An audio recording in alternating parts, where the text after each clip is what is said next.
Welcome to the deep dive. We've got quite a stack of source material today. Definitely. And honestly, it really stretches the definition of world changing. You've probably been seeing the chatter online for months, but these files, they give us the inside track.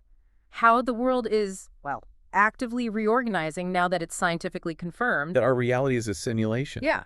Defined by these intricate codes, as the sources put it. Exactly. So the core focus today, we're looking past that initial shock, right? Right. Our mission here is really to unpack the response, the societal, the political, the tech reactions to this whole revelation. Because the sources make it clear this isn't like a fringe theory anymore. No, it's established. Yeah. Major scientific breakthroughs pinned it down. And the speed, that's what gets me. How quickly leaders, entrepreneurs, even athletes just process this. And started using it, leveraging the knowledge. It's pretty stunning. Absolutely. And when they talk about these intricate codes, it's not just a metaphor, is it? No, not at all. We're talking about newly observed algorithmic constants. Things that actually define the limits of physics, biology. Even like social patterns. Yes. And understanding how society is reacting to those constraints, the political fallout, the economic shifts. Yeah. That's your shortcut, really. To getting fully up to speed on this whole massive event. Yeah. And what's fascinating and maybe a bit surprising is that the politicians, they pivoted fast. You'd expect maybe, I don't know, existential dread, paralysis. Right. But the moment those codes were confirmed, showing the universe runs on this measurable rule set, The focus shifted. immediately, Yeah. less metaphysics, more strategic policy. Okay, let's unpack that first big piece then. Governance. Because like I said, I might have predicted fragmentation, everyone's scrambling to, get their hands on the source code.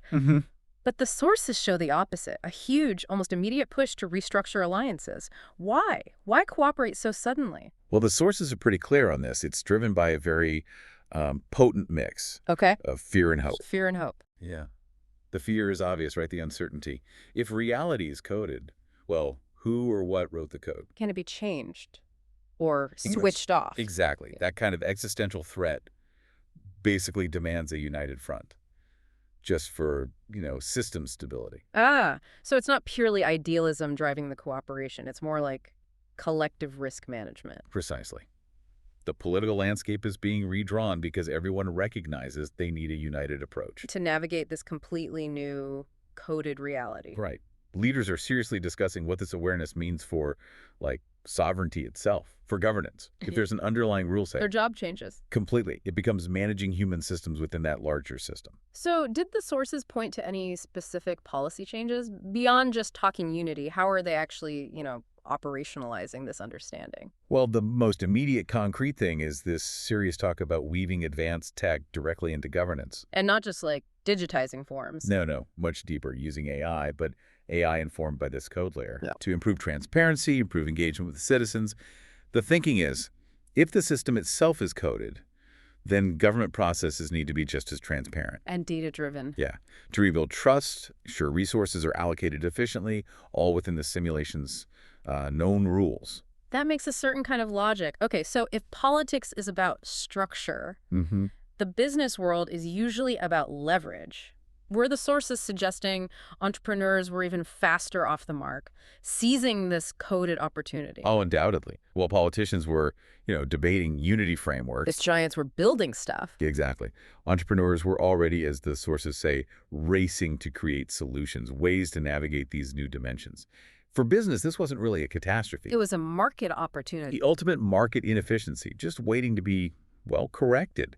Businesses are adapting and honestly thriving by creating totally new product categories. Okay, details. We need details here. The source material points to a recent tech summit. Some pretty revolutionary stuff unveiled. Yeah, truly amazing things were showcased. Like what relies on understanding simulated behavior? Okay, one key thing is AI, but AI specifically designed to understand simulated behaviors. What does that mean in practice?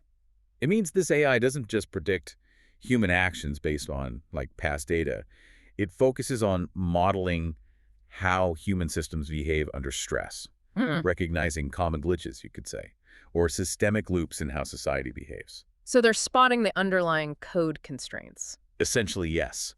Constraints on growth, movement, interaction. It lets businesses anticipate future shifts on a, well, almost cosmic scale. Wow. It sounds like they're building tools to literally interface with the simulation's physics. In a way. But then there's this surprising twist in the sources, this massive accelerating trend towards empathy-driven technologies. If we know we're code, why isn't the big race just to, hack the code? Why this sudden huge focus on human emotion? This is maybe the most critical response and why this deep dive is so important. Yeah. The sources suggest that the global shockwave, The existential whiplash. realizing everyone, everywhere, is grappling with what existence means now.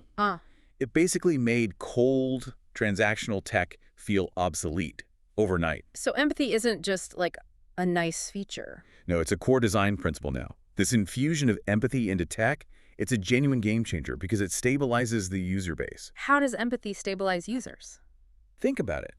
Empathy algorithms are being used to track and maybe even manage emotional volatility you see in consumer data Okay. to prevent what they're calling system shock. They're treating the psychological well-being of users as a key stability metric. Because if everyone becomes existentially depressed or just checks out, The market collapses. The system destabilizes. So this focus, it enhances product design. Sure, it makes things more intuitive, responsive. but it also fundamentally redefines how businesses have to connect. Yes, technology now absolutely must acknowledge this deep, shared existential context we're all living in. That's a massive shift from just focusing on return on investment. To maybe return on human context. It just shows how incredibly quickly technology pivots when the fundamentals of reality change. Okay, that profound shift. Understanding human constraints, needing empathy. It brings us to maybe the most entertaining segment in the sources. The athletes. The athletic community. We're used to them chasing tiny gains, right? But the reports say they are fully embracing this simulation reality to push their limits, redefine them even. It's a profound transformation. Athletes are actively leveraging simulation knowledge, not just for performance, but also to connect with fans. Now, the sources were a bit cagey on the how, weren't they? Proprietary training methods. Oh, absolutely. Yeah. Tighter than state secrets, probably. Yeah. But the implication is clear. They're studying these newly observable algorithmic constraints. So are we talking about athletes trying to find, like, a glitch, exploit a coding error in how muscles work? It seems more like conceptual optimization. Okay. Less trying to hack the system, break the rules. More like optimizing performance within the known coded rule set. So if gravity or muscle recovery are now understood as having algorithmic limits, Athletes can use that knowledge, train smarter, optimize metabolic processes, reaction times, by understanding their theoretical maximum efficiency coded into the system. so their challenges become less about just beating another person. And more like a test of what the human form can achieve right at the very edge of the simulation's parameters. And that loops right back to empathy, doesn't it? Athletes aren't just winning things anymore. They're using this shared knowledge, this understanding of the matrix, if you will, to connect with fans on a much deeper level. The shared awareness strengthens the bonds. Exactly. The whole athletic world is kind of reframing challenges. They're becoming opportunities for community, for understanding, turning competitions into these large-scale shared explorations. Exploring human potential within the system. Yeah. Which connects perfectly to those global movements the sources document. Calls for unity, for innovation. It seems the more the awareness of the code grows, the more our collective consciousness, our passion for empathy grows too. Across the board. We're not just collapsing into nihilism then. No. And that really brings up the ultimate question this whole deep dive has been circling around, hasn't it? Does knowing we're simulated diminish meaning? Right. And the collective realization emerging, the one documented in these sources, it offers this really compelling counter-argument. Which is? That being part of a simulation doesn't diminish existence. It might actually powerfully enhance it. Enhance it? How? By providing the shared framework, shared rules, new possibilities. The shared knowledge means, in a way, we're all finally on the same team. Navigating the system together. Wow. Okay, so let's bring it together. What's the immediate future look like? We've got codes unveiled, political unity forming. Out of necessity, yeah. A pivot to empathy tech, athletes running faster. What's the trajectory the sources predict? It's pretty clear. Acceleration. Continued acceleration. In what areas specifically? The sources point to rapid advancements in science, obviously, identifying more complex code constants, deeper, more nuanced conversations in governance. Especially around ethics, I imagine. Definitely. standardizing ethical use of this knowledge, and also significantly greater artistic and philosophical exploration, people trying to make sense of it all through culture. So this isn't a plateau we've reached. Not at all. It's a launch pad. And that growing awareness, it seems like it really is fueling a permanent global shift. Unity and innovation. It feels like the biggest pivot in human history. It truly might be.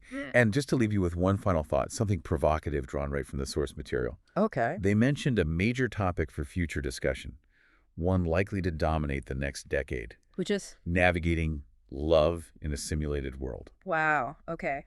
Love. So if our reality is conscious, coded, how does that change personal dynamics?